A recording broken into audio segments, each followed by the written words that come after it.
영화 브리짓 존스의 일기 열정과 애정은 2004년에 개봉한 영화이고 브리짓 존스 시리즈의 두 번째 영화이다. 감독은 비번 키드론이 맡았고 전편에 출연한 르네 제리거, 휴 그랜트, 콜린 퍼스가 조연으로 출연했다. 15세 이상 관람 가능하고 영화의 상영시간은 107분이다. 1편 브리짓 존스의 일기에 이어서 마침내 연인이 된 브리짓 존스와 마크 다시는 서로를 사랑하며 행복한 연인 생활을 한다. 어느 날 마크는 브리짓에게 자신과 함께 변호사 만찬에 가는 게 어떠냐고 제안하고 브리짓은 그 제안을 수락한다. 하지만 이런 자리는 처음인 브리짓을 마크가 챙겨주지 않고 자신보다 예쁘고 날씬한 레베카라는 여성과 다정한 모습을 본 브리짓은 마크와 말다툼을 하게 된다.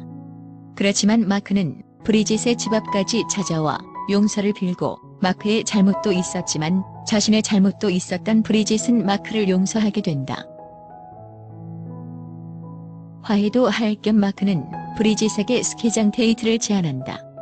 하지만 단둘이서 오붓하게 데이트를 하는 줄 알았지만 스키장엔 마크의 동료 변호사들과 레베카까지 온 것을 보고 브리짓은 마음이 상하게 된다.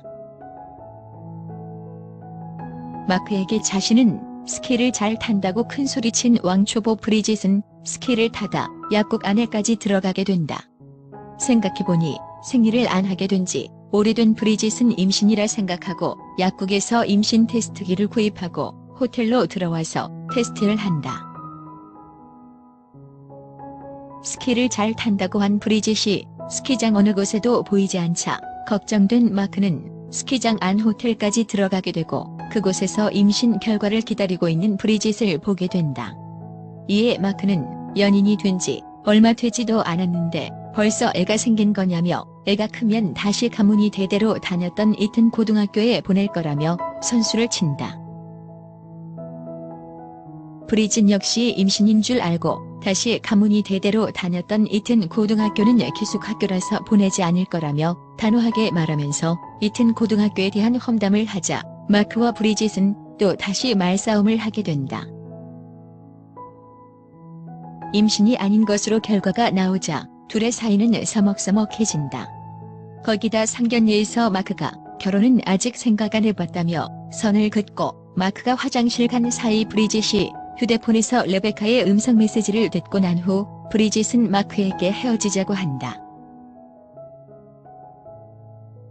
마크와 헤어진 지 5주가 지나고 마크에게서 문자 한 통 받지 못한 브리짓은 다니엘 클리버가 진행하는 나라를 여행하며 소개하는 프로그램에서 다니엘의 파트너로 뽑히게 된다. 하지만 브리짓은 바람둥이 다니엘을 믿지 못하고 친한 여자친구 중 한 명인 쇠저도 함께 태국으로 떠난다. 한편 쇠저는 제드라는 젊은 남성과 오붓한 사이까지 가게 되고 브리짓과 제드, 쇠저 셋이서 점심을 먹다 환각버섯을 먹어 다니엘에게 망신을 당한다. 다니엘은 브리짓을 자신의 방으로 초대하여 지금까지 너를 잊은 적이 없다며 예전처럼 가깝게 지냈으면 좋겠다 말하지만 브리짓은 내심 마크가 마음에 걸려 거절한다. 출국날 브리짓은 쇠저가 제드에게 받은 뱀도자기를 쇠저의 캐리어에 자리가 없어 자신의 캐리어에 대신 넣어 공항으로 간다. 알고 보니 그 뱀도자기 안에는 많은 양의 마약이 들어있었다. 그래서 브리짓은 억울하게 마약범으로 체포되어 옥살이를 하게 된다. 다음날 대사관의 찰리 부영사가 브리짓에게 확실한 증거가 없어 운이 좋아도 10년 동안 감옥에 있어야 한다 말하자 브리짓은 슬픔에 빠진다. 며칠 후 브리짓에게 마크가 면회를 온다. 이에 브리짓은 마크가 내가 마음에 걸려서 일부러 이곳까지 온 것이라 생각하지만 마크는 공적인 일로 온 것이라며 너의 사생활에는 전혀 관심이 없다며 선을 긋고 일주일 후 나갈 수 있을 거라는 말만 전하고 가버린다.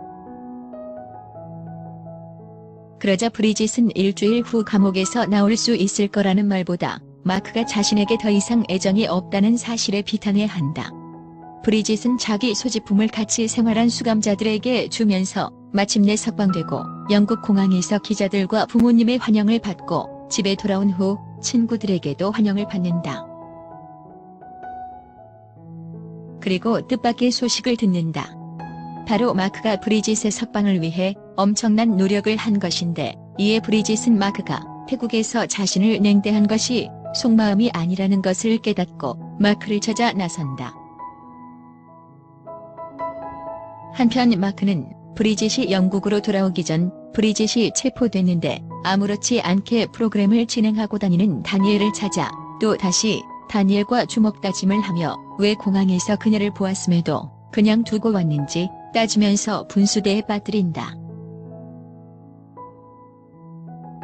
빗속에 마크의 집에 간 브리짓은 그곳에서 레베카를 보게 된다.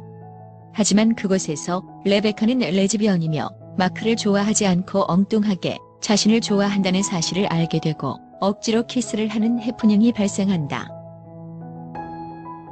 그때 브리짓은 마크가 사무실에 있다는 사실을 알게 된다. 타이밍을 못 맞추는 브리짓은 이번에도 마크가 동료 변호사들과 중요한 얘기를 나누고 있는 순간에 마크의 사무실에 들어간다. 얘기가 끝나면 말을 하겠다는 브리짓과 달리 마크의 동료 변호사들이 괜찮다 말하자 브리짓은 마크에게 억울하게 옥에 갇힌 자신을 도와주어서 고맙다며 마크만 괜찮다면 계속해서 사귀고 싶다고 말을 한다. 이에 마크는 당황한 듯 밖에서 말하자며 브리짓을 밖으로 데려가지만 이내 마크는 브리짓에게 결심한 듯 사랑한다고 말한다. 그 후 브리짓의 부모님 재혼식 날 던진 웨딩 부케를 브리짓이 몸을 던져 잡는 것으로 영화는 막을 내린다. 지금까지 브리짓 존스의 일기, 열정과 애정의 영화 줄거리였습니다. 즐겁게 보셨다면 구독과 좋아요를 부탁합니다. 감사합니다.